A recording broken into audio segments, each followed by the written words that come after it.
Bob, it's so great to connect today. Having taught negotiation and organizational behavior for the last decade, I've been teaching students about your research on persuasion because it appears in every textbook I use. It's great research. It's simple. It's practical. It's probably underappreciated just in how powerful these tools can be. So anyway, it's great to be able to chat with you today, Bob.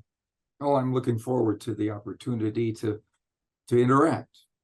Well, as you think back on your incredible career, are there 2 to 3 simple, practical, underappreciated lessons you've learned that you would most like to pass on to other people?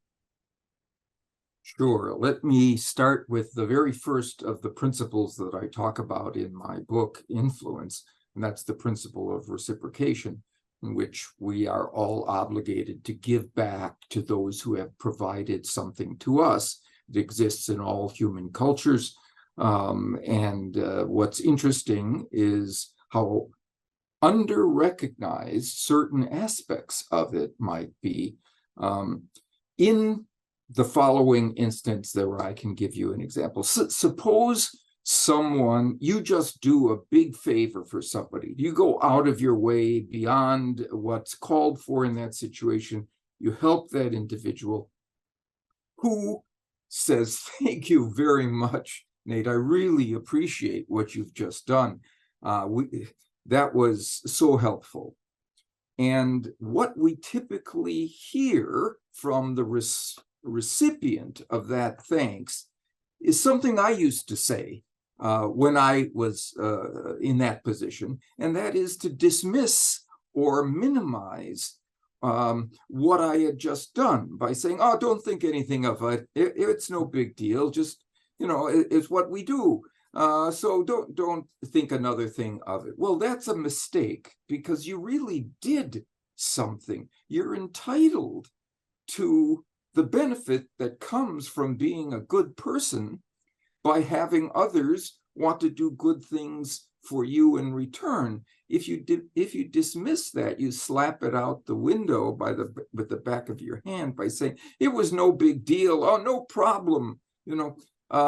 You make a big mistake. So what I recommend to say instead, if this is somebody who you know or somebody inside your organization, it would be to say something like, "Oh, of course, I was glad to do it. It's what we do for one another here. Don't forget the addendum, for one another, because the rule for reciprocity is about exchange. It's not about simply giving. It's about the receipt and of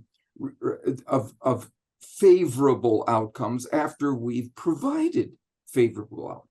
So if you say it's what we do for one another here, the next time you need a favor from somebody who you know or in your organization, they have been put on record that this is what we do here. This is the norm. This is the norm of reciprocity, and they should respond in kind. Now, if it's somebody who is not in your organization, somebody who is outside, not somebody who you deal with on a regular basis, but perhaps, I mean, you're in a business school, so perhaps a customer, a vendor, or somebody like that, who thanks you profusely for what you've done. You might say, "Of course, I was glad to do it. I know that if the situation were ever reversed, you'd do the same for me." Yeah. Once again, you don't dismiss or diminish the act of help that you provided. You put it on the map for them to recognize that this is there, and they have an expectation in your mind to do something in return that's similar. Yeah, this is fantastic. I think of the principle of reciprocity so much because of you, because I teach it in every class. It's so powerful. It's so easy to underappreciate. We had people over for dessert last night, and what do they say as they're leaving? We'd love to have you over soon. But I love this extra step of not discounting it to try to wipe away the norm of reciprocity. It's such a Yeah, go ahead. Yeah, it's such an error to not benefit from the benefit that you have provided. That spurs you to provide more benefit in the future. If you don't get that, you're less likely to do that in the future. And who wins under those circumstances if you're not helping as a consequence? Yeah, it's so interesting. I was consulting with a company a few months ago, and they were working on their mission statement and core values and vision. And one of the kind of core values they're trying to adopt, and this was what they said, is we believe in you. And our suggestion to them was, how about we believe in each other? Let's create this norm of reciprocity. This isn't a one-way street, but don't wipe away the, the benefits. Like, this is what we do. We believe in you, but in turn, you believe in us. Exactly. That's what reciprocity is. It isn't an altruistic act in order to get something in return. It is a recognition that we live in a system of give and take, that we always do this for one another, and it enhances the outcomes of both sides mutually. Yeah. One of my favorite stories you told about this was when you were, I believe you were going on sabbatical, and one of the deans of the business school just set you up with this great office, great computer setup. And then what did the dean say after they got you all cozy and set up? He said, I've got good news for you. And he went and listed all the things about the office that I had been assigned, and the more powerful computer in there than I had asked for, and the ability to use the secretarial staff and so on, and library and parking privileges, all these kinds of things. And I said, well, thank you. I really appreciate that. And he said something. He said, well, you know what we would appreciate, Bob? We have a sudden need for somebody to teach a marketing class to our first year MBAs. And we've just had somebody drop out. And so we wonder if you could do this. Well, I was there to write a book. And I was there because I wanted the time available to write that book. Right? But he said, in that moment, after he had given me all these things and I expressed my appreciation, well, here's what we would appreciate. And I wound up agreeing to teach that class that I hadn't taught before. I never taught MBAs, never taught in a business school. And it took me all semester to develop the exams and the lectures and the exercises associated with a new class and the readings. And at the end of my time there, I didn't have a single line written for my new book. So it was a dramatic example for me of the power of reciprocity. As I say in one of my, when I wrote about this example, I can only be glad that the associate dean didn't need a kidney. Because in that moment, I was almost helpless, because of the rule. It is just amazing what we say yes to when somebody has done something nice for us. I just found myself in this boat a week ago. Somebody did something nice for me. They asked me a question, a favor. I said yes. All weekend, I was thinking, why did I say yes to that? I should have said no. I should not have said yes, but it was because they'd just done something nice for me. So, okay. And here's I think a worthwhile point. You and I are both who we could count as knowledgeable about the social influence process. We both teach it. We're still suckers for it because it's so fundamental inside of us. It normally steers us correctly to be sure that we give back to those who give to us. In any society, if we don't, we're excluded, we're pushed away, we're marginalized if we don't give back to the. So there's such an automatic tendency to do this, overlearned tendency, that even people who are teachers of the process are vulnerable to it. Yeah, exactly. So excellent lesson. Any other lessons you'd like to pass on? Okay, I've got one more because somebody once asked me, a colleague of mine, he has a son who is coming to school for the first time to university. And he said, I'm trying to decide what advice I could give him.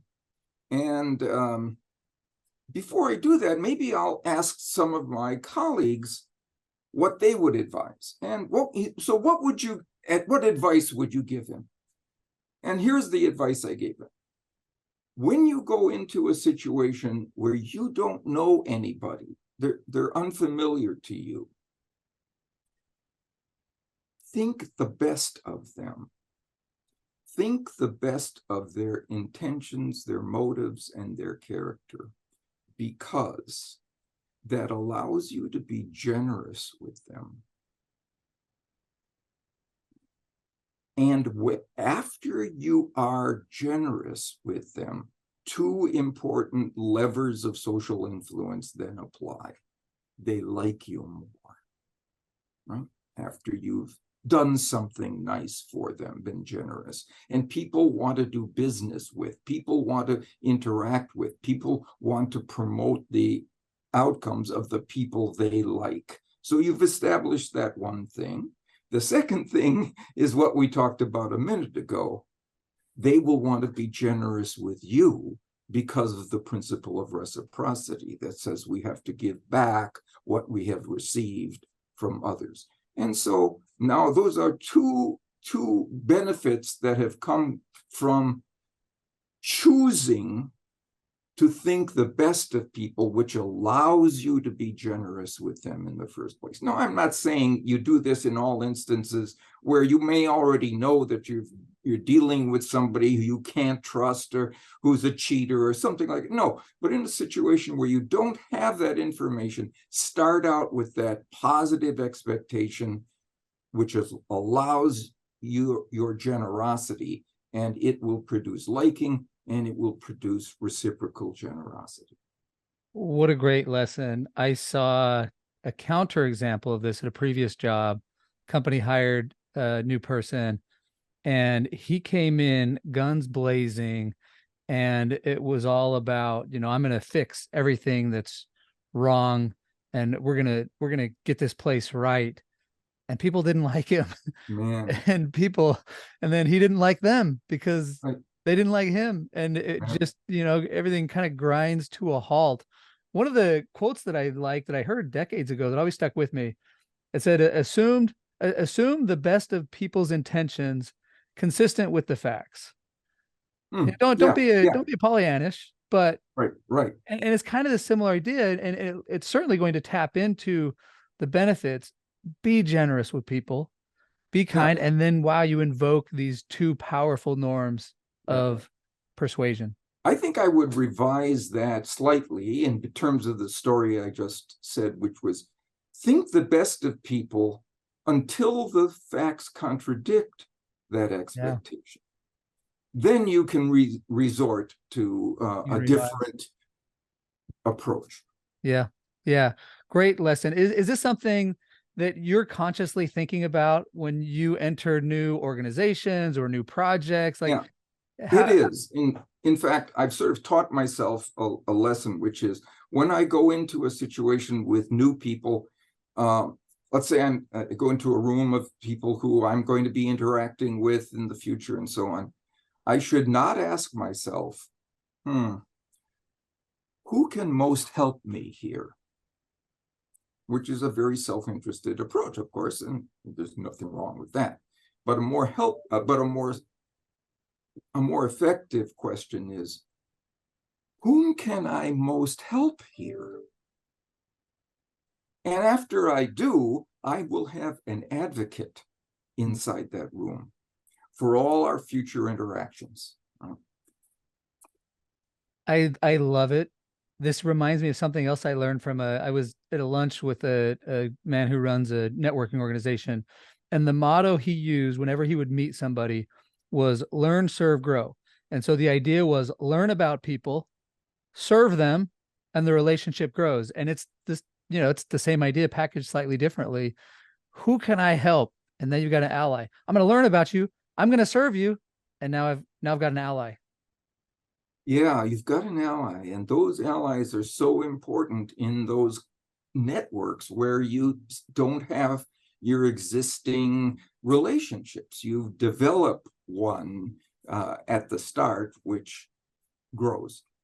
Well, Bob, this is just such a pleasure to talk to you. Like I said, I've been teaching your research to close to thousands of kids now, thousands of students now. I just love learning from you every chance I get. I've learned new things today. I look forward to applying these lessons myself, but also I get to teach these additional features to my students, my children. So I just want to thank you so much for coming on the podcast today. I enjoyed it, I have to say.